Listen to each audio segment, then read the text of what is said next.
Qué gozo esta mañana poder estar con usted. Alguien me dijo esta semana, no me había dado cuenta, que esta semana cumplí ya 2 años aquí en la iglesia. 2 años. Wow.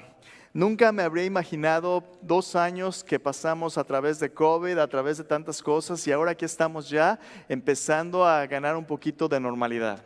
Hoy ha sido el primer domingo donde, si usted puede ver, las bancas no tienen los señalamientos de social distancing, donde empezamos a tener un poquito más flexibilidad en usar la mascarilla. Si usted quiere seguir usando, con toda confianza puede usar su mascarilla, pero si usted por cualquier razón no la usa, no se preocupe, nadie le va a decir ponte, la verdad.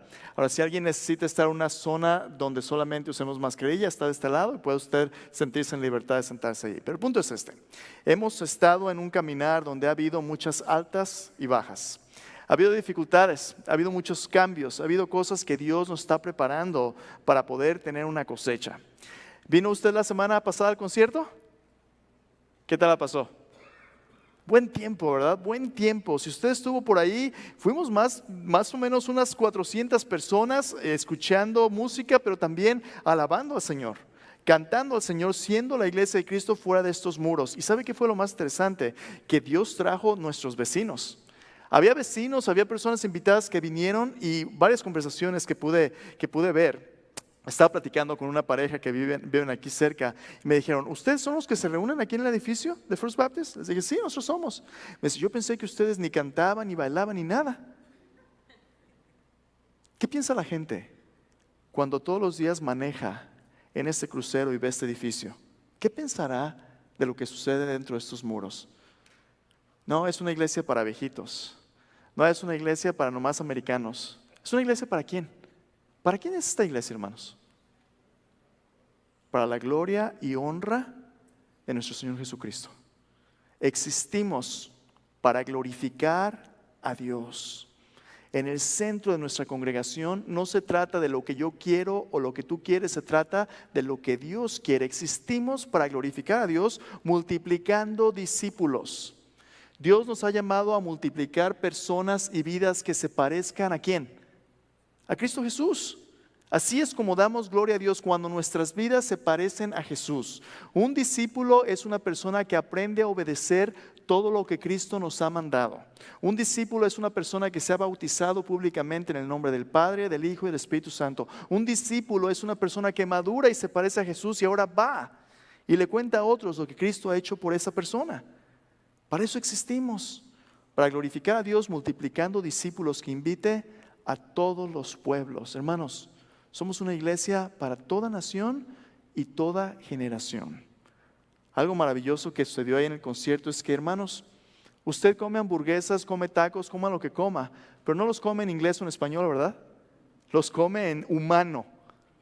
Hay ciertas cosas que nos identifican unos con otros como hombres y mujeres hechos a imagen de Dios, donde todo mundo que viene a ser parte de la familia de Cristo tiene que ser recibido con la misma dignidad como ser humano. Todos son bienvenidos.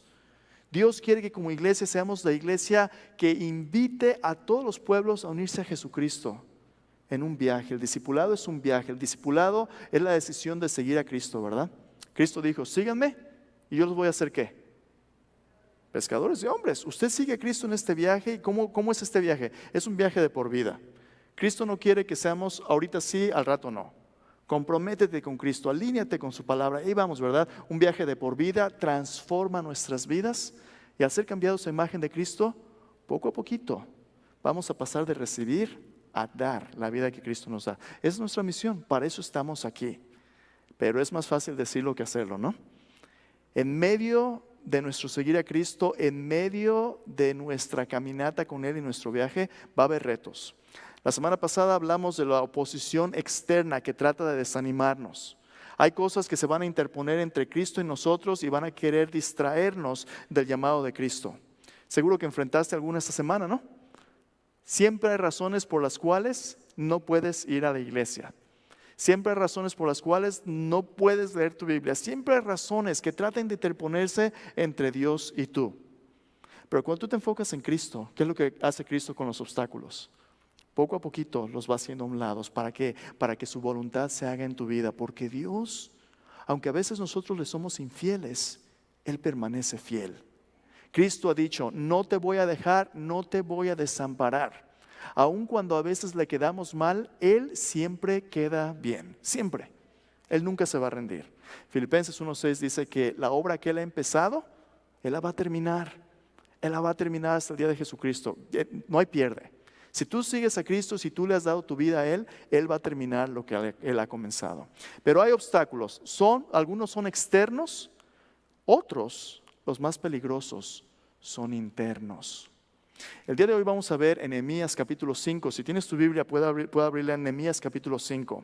Vamos a hablar acerca de un peligro que Nehemías enfrenta al seguir reconstruyendo los muros de Jerusalén, seguir preparando al pueblo para reconstruir el testimonio de Dios. Él enfrenta un peligro todavía más drástico y difícil que la oposición externa. Es un peligro interno que tiene que ver con lo que te dije la semana pasada. ¿Te acuerdas de los diferentes tipos de cangrejos? Cangrejos japoneses, cangrejos mexicanos. ¿Te acuerdas la diferencia, verdad? Yo soy de México. Yo lo he visto en mi propia tierra y en mi propia carne, ¿verdad? A veces ponemos nuestros intereses adelante de los intereses de los demás y de Dios mismo. Como Paco Stanley, ¿te acuerdas? Primero yo y luego yo al último yo. Qué lindo soy, qué bonito soy, cómo me quiero. Sin mí me muero, ¿verdad? El himno de la humildad. ¿Cómo le llama esto la Biblia? Le llama a este peligro ambición egoísta. El egoísmo, el autocentrismo, el orgullo son uno de los retos más grandes que toda congregación va a enfrentar. Cristo cuando nos llama a morir a nuestros propios deseos para poder vivir para Él. ¿Te acuerdas lo que Juan el Bautista dijo? Es necesario que Él crezca y que yo mengüe, que yo disminuya. En la medida que tú y yo le decimos no a nuestra carne y nuestros deseos egoístas, y le decimos sí a Cristo, Cristo crece y nosotros, nuestra carne, disminuimos. ¿Qué tan grande es Cristo en comparación con tu carne? ¿Qué tan grandes son los deseos que tú tienes en comparación con la voluntad de Dios? ¿Quién gana? Porque hay una lucha. Cuando decidimos seguir a Jesús, y en eso consiste la transformación del discipulado, hay una lucha entre nuestra carne y nuestros deseos egoístas y los deseos del Espíritu de Dios. Gálatas, Pablo nos dice que estos se oponen entre sí para que no hagamos lo que nosotros queramos. ¿Quién gana? ¿Quién gana cuando Dios dice esto, pero tú quieres esto? Estas son las luchas que pueden hacer una iglesia a pedazos. Mira, el reino de Dios es tan grande. Y el reino de Dios es tan poderoso que Dios va a hacer su voluntad contigo o sin ti, sin mí, sin esta iglesia o con la iglesia. Dios va a hacer su voluntad. Pero en su misericordia Dios nos invita a ser parte de su obra. ¿Sabes por qué? Porque Dios quiere bendecirnos. Dios quiere darnos una oportunidad de ver lo que Él puede hacer con personas sencillas y limitadas como tú y como yo. Dios quiere darnos el gozo de unirnos a su obra y poder experimentar el poder de su resurrección viviendo a través de nosotros. Dios quiere bendecirnos. Dios no es que nos necesite, Dios nos invita porque nosotros le necesitamos a Él. Cuando tú te das cuenta de cuánto necesitas a Cristo, en lugar de tu ambición egoísta, Dios te ofrece algo mejor. ¿Qué es eso mejor? Antes de ver Nehemías 5, déjame leerte un par de versículos. En Santiago capítulo 3, Santiago nos dice qué es lo que debe caracterizar a una congregación cristiana dentro. Cuando una persona viene a visitarnos, ¿qué es lo que experimenta? Gente que, como dice nuestra misión, es invitable, gente que invita, gente que es hospitalaria, que da la bienvenida, o gente que es creída. Gente que ya tiene sus cuates y no le habla a nadie.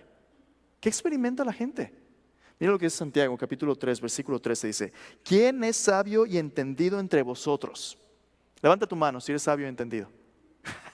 Es una pregunta media truculenta, ¿verdad? Porque si levantas la mano, entonces ¿eres sabio? A lo mejor nomás crees que eres sabio, pero entonces así como que uno escucha, es una pregunta capciosa. Espera tantito. ¿Quién es sabio y entendido entre vosotros? Dice: muestre por la buena conducta sus obras en sabia mansedumbre. Pero si tenéis celos amargos y contención en vuestro corazón, no os jactéis ni mintáis contra la verdad.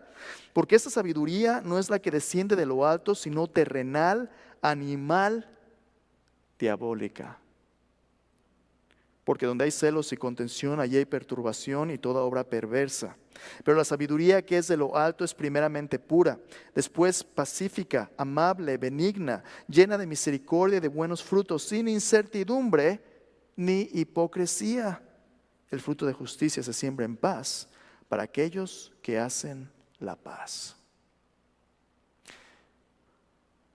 Los obstáculos más grandes que vamos a enfrentar como congregación no vienen de afuera, vienen de adentro. Y uno de los obstáculos más grandes y una de las armas más poderosas del enemigo es el orgullo y es la ambición egoísta. El antídoto es la humildad. La humildad. Dios quiere que seamos una comunidad donde cada uno pone el beneficio de los demás antes de sus propios intereses. Y esto es bien importante porque, como vamos a ver hoy en Nehemías 5, es más fácil sacar ventaja para salir adelante uno que ayudar al prójimo a levantarse y poder compartir las bendiciones de Dios. Alguien ha dicho algo interesante acerca del orgullo. Tiene que ver con la pregunta que vamos a ver hoy. Hoy esa es la pregunta que vamos a ver en Nehemías capítulo 5. ¿Cómo nos protegemos del poder destructivo de la ambición egoísta? Nehemías capítulo 5. ¿Cómo nos protegemos del poder destructivo de la ambición egoísta? ¿Te acuerdas en Hechos 22, la semana pasada, hablamos como Pablo le dijo a la iglesia en Éfeso? Tengan cuidado porque de en medio de ustedes se van a levantar lobos rapaces que no van a perdonar al rebaño. En medio de cada congregación hay lobos vestidos de ovejas. Hay gente que trae su Biblia bajo el brazo y llega y dice: hermano, hermana, ¿cómo está? Jiji, jaja, Dios le bendiga. Aleluya. Sí, mi devocional me dijo tal cosa. No tiene idea de cuántas personas yo he visto que entran a la iglesia, que se ven como si fueran un cristianazo, pero dentro en su corazón tienen otras motivaciones. Le he contado cuando el Señor nos llamó a servir en el ministerio anterior donde estábamos. Empezábamos como un pequeño ministerio en un complejo de apartamentos, un ministerio alcanzando a la comunidad. Y ahí había una vecina que venía a recoger despensa. Y una vez llegó, escuchó en un servicio evangelístico el evangelio, hizo profesión de fe, pasó al frente llorando que necesitaba a Cristo y todo el asunto, ¿verdad? Bueno, ¿usted puede ver el corazón de alguien? No, solamente ¿quién? Solo Dios. Dios conoce el corazón, uno no. Caras vemos, corazones solo Dios sabe, ¿verdad? Uno no sabe. Bueno, esta hermana empezó a asistir a la iglesia, empezó a servir con los boletines, a acomodar las mesas, empezó a hablar con las damas y empezó ahí como que a hacer amistad. Una persona muy amistosa, muy elocuente, muy hermano, te comparto y que el Señor te ministro, déjame orar por ti. Y empezó pero rápido a servir. Entonces todo el mundo contento. Le pidió a un hermano que estaba encargado de los estudios bíblicos si podía hacer un estudio bíblico en su casa. Adelante, empezó un estudio bíblico en su casa con damas que vivían ahí en el complejo. Entonces una hermana, unos días después, se me acerca y me dice: oye, la hermana fulanita, yo no sé, hay algo extraño, hay algo extraño. Pues, ¿qué es extraño? No, es que el estudio bíblico no es lo mismo. ¿Cómo que no es lo mismo? No, es que hace cosas que yo creo que no están bien. La hermana no quería decirme qué estaba pasando. ¿Por qué no habla con ella, pastor? Pues usted dígame: no, usted hable con ella porque yo no me meto en eso. Ok, voy a hablar con la persona y bueno, cuéntame cómo está. Y me dice: pastor, es que yo tengo visiones. Y yo en mis visiones hay un ángel de luz que se me aparece. El ángel de luz me ha dado ciertos dones para poder ver lo que hay en la vida de las personas y ministrarles. Y mi instrumento para ministrarles son las cartas. Larga historia corta. Esta mujer era una mujer que practicaba la adivinación, la cartomancia, las limpias. Era una bruja. Era una bruja que había venido a la iglesia para empezar a reclutar personas y desde dentro hacer que el esfuerzo que Dios estaba haciendo para alcanzar esa comunidad se viniera abajo. Hay personas que tienen agendas y que tienen deseos contrarios a la voluntad de Dios aún dentro en cada congregación. ¿Cómo vamos a hacer para protegernos de ellos? Bueno, en Nehemías vamos a ver un par de lecciones el día de hoy de lo que tenemos que hacer para anticipar los problemas de la ambición egoísta desde dentro. Hay un par de cosas que tenemos que hacer, pero antes, alguien ha escrito acerca de cómo trabaja el egoísmo y la ambición egoísta. Dice: ser egoísta significa ponerme a mí mismo, eso debería ser mí, no I, bueno, I mismo, ¿verdad? En inglés. A mí mismo en el centro de todo e insistir en obtener lo que yo quiero cuando yo lo quiero. Como ninguno de nosotros luchamos con eso, vamos a ver otro sermón, ¿no? Todos, hermanos, aquí estamos. Todos, esa es nuestra lucha todos los días. Si no, pregúntele a su esposa. Pregúntele. Ser egoísta significa explotar a otros para que yo sea feliz, sacando ventaja de ellos para que las cosas se hagan a mi manera. No solo se trata de hacer las cosas a mi manera, sino que de demandar que los demás deseen hacer las cosas como yo quiero. No estamos contentos con tener nuestras cosas, queremos que todo el mundo se ajuste y se amolde a nuestra agenda. Hay un problema. ¿Por qué son tan miserables las personas egoístas? Thomas Merton, un escritor de la vida espiritual, lo dijo de la mejor manera: considerar a todas las personas, eventos y situaciones solo a la luz de su efecto sobre mí mismo es como vivir a las puertas del infierno. Piensa por un momento. Cuando eres egoísta y cuando estás tan enfocado en tus deseos solamente que te aíslas de los demás, cada vez te vas a volver más vacío y más infeliz. Quieres suplir tus necesidades, pero no puedes, porque nada ni nadie puede satisfacerte. Es un anticipo de lo que va a ser la vida en el infierno. En el infierno las personas existen, una existencia donde nunca están saciados, porque la presencia de Dios no está allí. Siempre están hambrientos, siempre están deseosos, siempre están en dolor y agonía, porque ninguno de los anhelos de cosas buenas va a ser satisfecho. Las personas egoístas son así. Alguien lo ilustró con una pequeña metáfora, quiero compartirte antes de ver Nehemías 5. Alguien dijo que fue tomado en un sueño a ver cómo era el infierno y el cielo. Es una ilustración, no está en su Biblia. Entonces aguánteme un poquito porque tiene un punto que compartirle. Fue tomado a ver cómo era el infierno y cómo era el cielo. Primero, el personaje que le estaba mostrando lo llevó a un lugar donde estaban las personas en el infierno. Y dice, lo que yo vi era una mesa redonda. Y en medio de la mesa redonda había una sopa de carne de res enorme. Tenía carne, tenía verduras, tenía todo.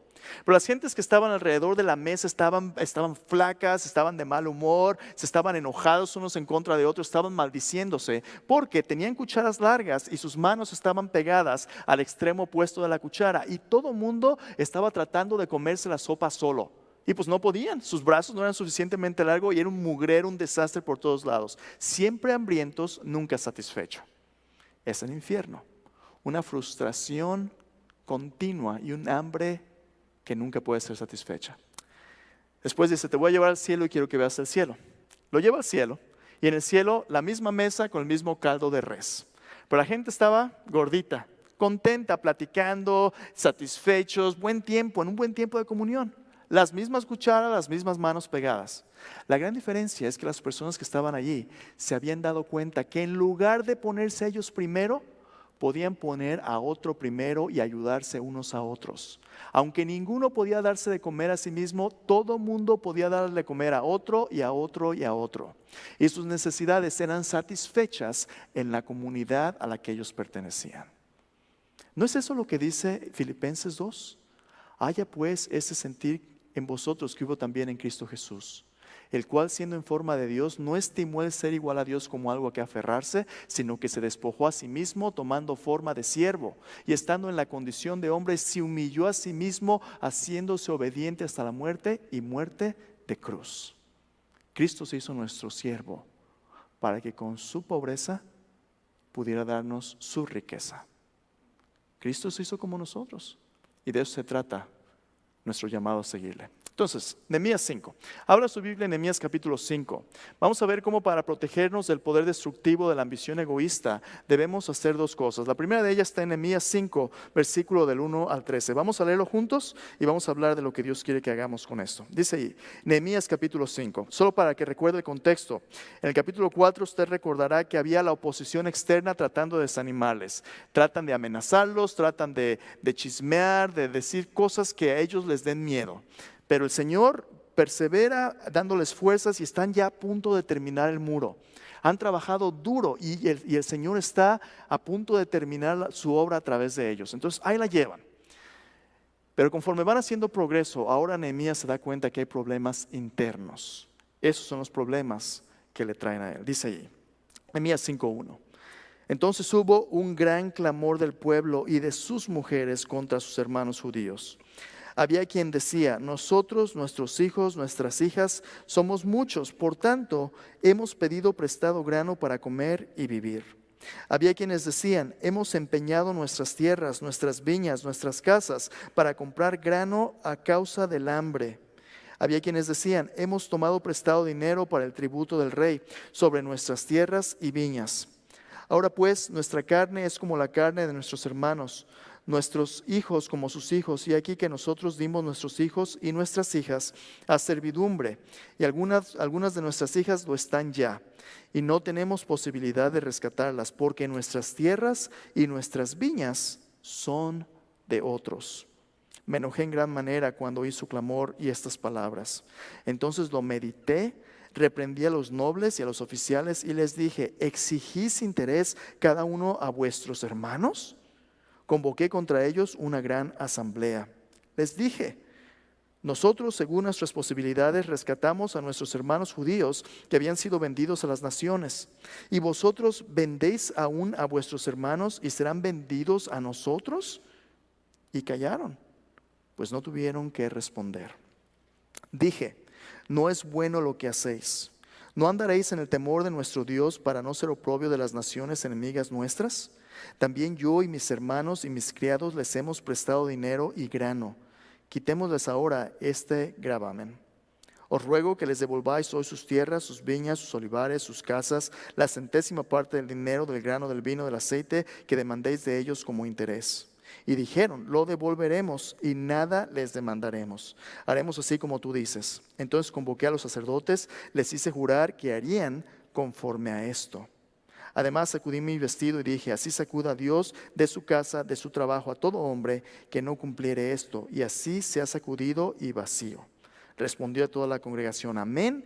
Y alabaron a Jehová, y el pueblo hizo conforme a esto.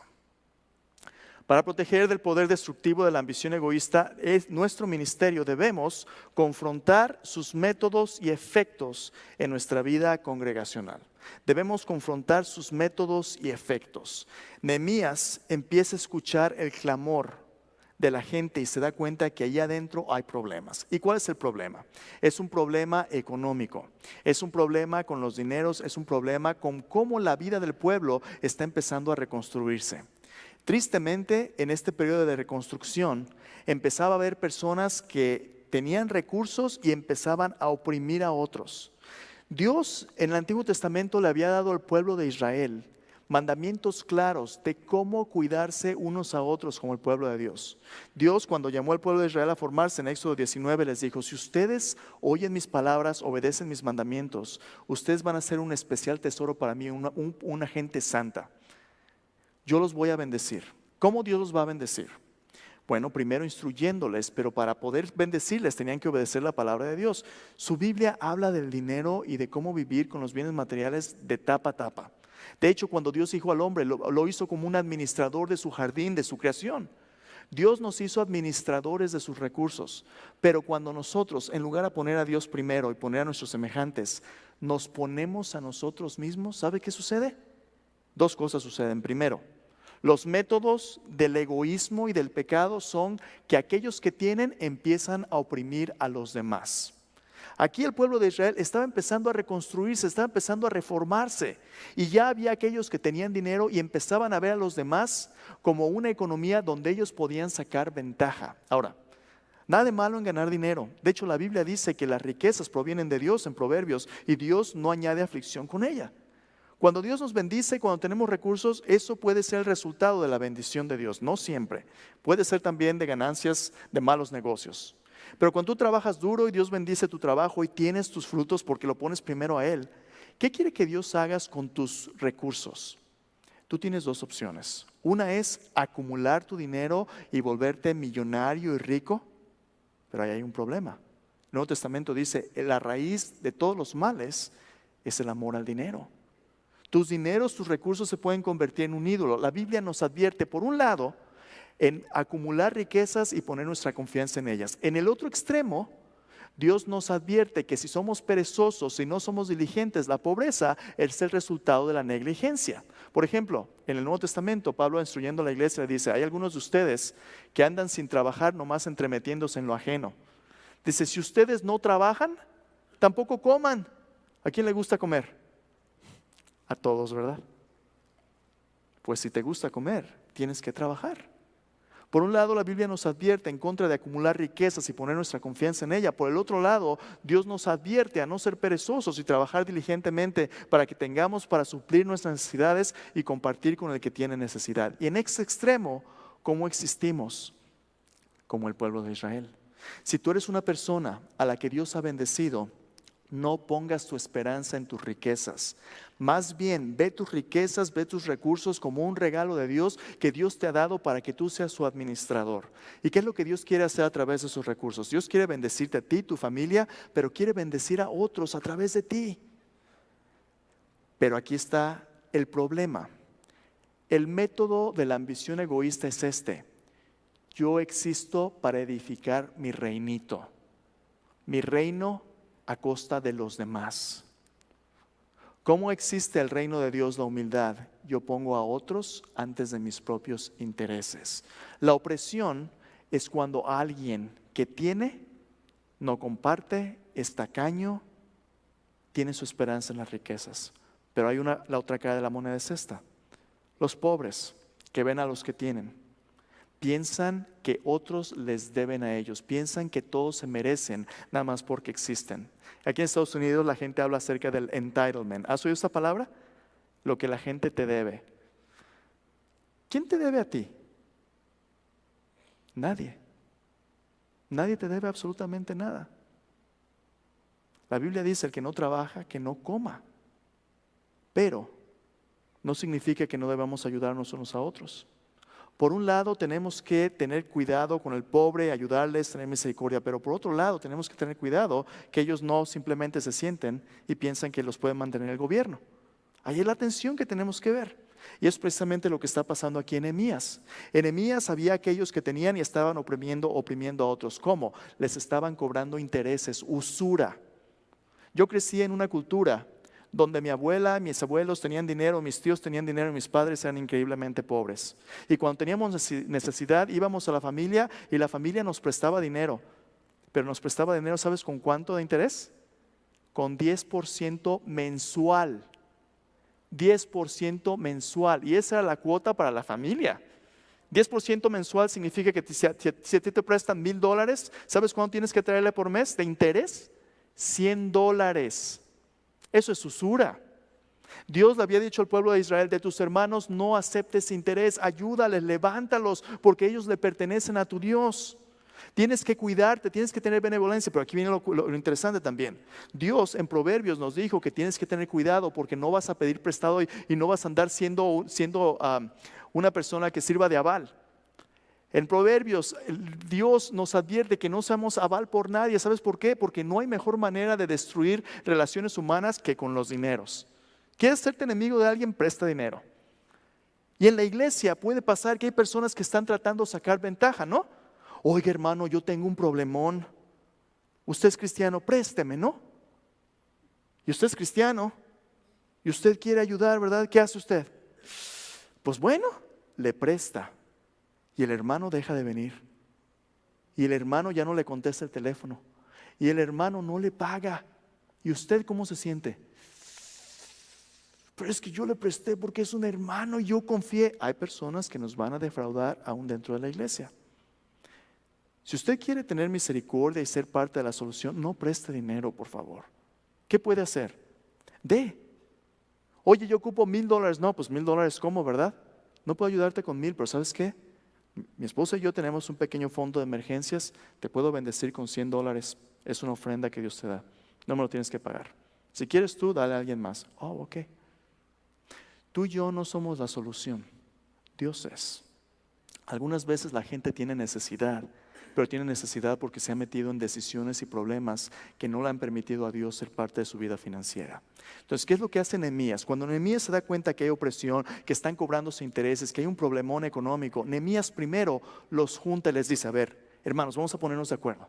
Vamos a ver cuál es el problema y vamos a buscar la solución. Ustedes están en este problema porque están haciendo lo contrario a la voluntad de Dios. No les cobren interés, ayúdenles, rescátenles. ¿Cómo? Vamos a organizarnos. Para que nadie saque ventaja de nosotros, vamos a llamar al liderazgo, vamos a poner un plan. Hermanos, cuando alguien viene aquí a la iglesia en necesidad, ¿podemos ignorarles? Podemos, pero no debemos, ¿o sí? Aquí en la iglesia tenemos hermanos que no tienen dónde vivir, que viven en la calle. Tenemos hermanos que no tienen trabajo, tenemos hermanos que tienen necesidad de todo tipo. ¿Deberíamos ignorarles? El que calla, ignora. ¿Deberíamos ignorarles? Díganmelo con convicción. No, gracias hermanos. Despierte, ¿verdad? No podemos ignorarles, pero no significa que debemos solucionar todos sus problemas. Aquí en mi mano izquierda tenemos un centro que le llamamos el Centro de Cuidado Congregacional, Centro de Cuidado.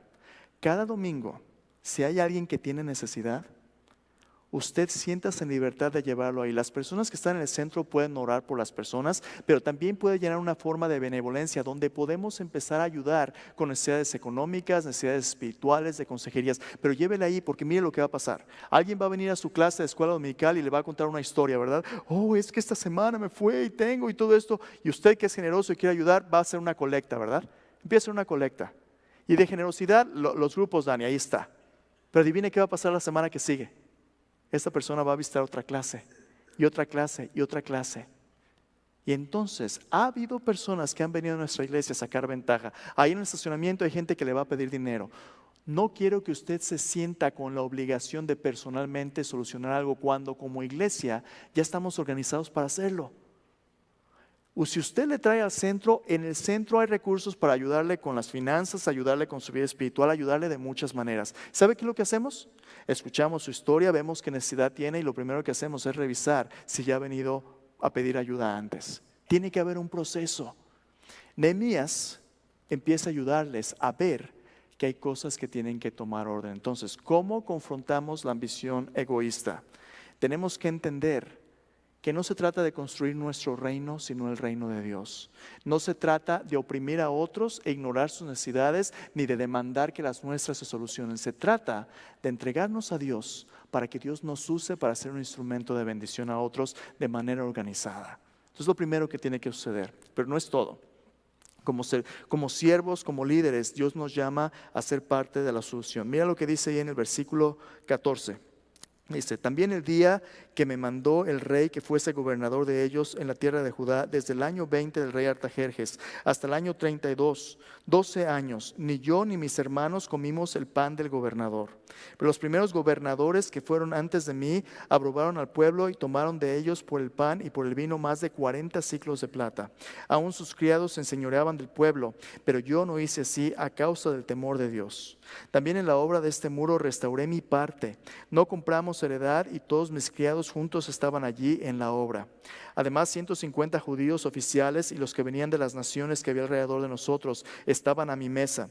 Los que se preparaba para cada día eran bueyes, ovejas escogidas, también eran preparados para mí aves cada 10 días, vino en toda abundancia. Con todo esto nunca requerí el pan del gobernador, porque la servidumbre de este pueblo era grave. Acuérdate de mí para bien, Dios mío, y de todo lo que hice por este pueblo. Dios no solamente quiere que confrontemos los métodos de la ambición egoísta y sus efectos, Dios quiere que modelemos un estilo de vida de generosidad contagiosa. Nehemías dice, vamos a ponernos de acuerdo en cómo hacer la voluntad de Dios. No más egoísmo, vamos a poner a otros primero. Pero él dice, ¿sabes qué? Alguien tiene que empezar a poner la muestra. ¿Y qué es lo que dice? Primero, no se trata de consumir y de quitar, se trata de dar. El verdadero amor da. ¿Y sabes qué es lo que Nehemías dice? Aunque Nehemías tiene derecho, el derecho de ser tratado como el gobernador, Nehemías hace a un lado sus derechos y por amor al pueblo de Dios su obra dice, yo no te voy a pedir que me trates así o me des tal cosa. Yo estoy aquí para ayudar y apoyar, yo voy a dar. Nehemías le entra y pone su parte. ¿Qué pone su parte? Él restaura parte del muro, de sus propias finanzas, le da de comer a la gente, de sus propias finanzas. Él se encarga de hacer su parte en la obra de Dios. Hermanos, de eso se trata el liderazgo. Somos siervos líderes. Nuestras iglesias hispanas están llenas de personas que tan pronto tienen un título, ¿sabes qué hacen? Oh, yo soy el encargado del ministerio de tal cual cosa. Todo el mundo empieza a enorgullecerse y las iglesias llegan a 100, 200 personas, se dividen. Hermanos, de eso no se trata. Jesús dijo, el mayor de ustedes es el que sirve a los demás. Cristo nos ha llamado a servirnos. Nehemías es un ejemplo de la generosidad que Dios quiere. Dios quiere que invirtamos en la eternidad. Tú puedes quedarte con tu dinero en el banco o tú puedes ponerlo en la obra de Dios. Por cierto, la obra de Dios incluye el cuidado de tu familia, incluye tu bienestar material, financiero, pero es más grande que tú y lo que a ti te importa, es lo que a Dios le importa. Nuestro ministerio en español es parte de nuestra iglesia, ¿verdad? Somos la misma iglesia, somos DFPC.